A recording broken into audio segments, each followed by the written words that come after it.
स्थानिक चिकित्सा.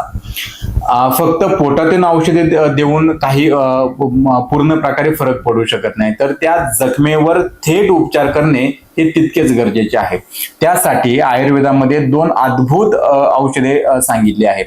एक सगळ्यात महत्वाचं म्हणजे शतधौत घृत, म्हणजे शुद्ध गाईचे तूप तांब्याच्या भांड्यात घेऊन 100 वेळा धुवून ते विशेष मलमासारखं तयार केलं जातं आणि ते अत्यंत थंड गुणाचं असतं.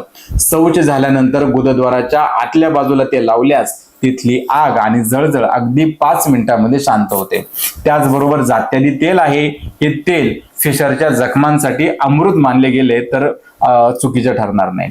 यात जाईची पाने, हळद, दारू हळद, कडुनिंब यासारखी अत्यंत गुणवान अशी वनौषधी असतात, ज्या कोणत्याही जुनाट जखमेला भरून काढण्याची ताकद ठेवतात.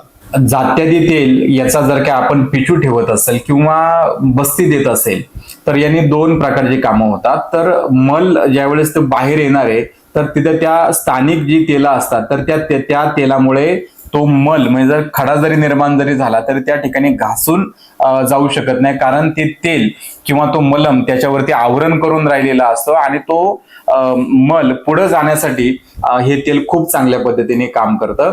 त्याचबरोबर ही जी सगळी तेलं आणि जी तुपं आहेत ही पर्टिक्युलर तिथली आग कमी करण्यासाठी आणि जखम भरण्यासाठी सुद्धा खूप चांगल्या पद्धतीने काम करतात.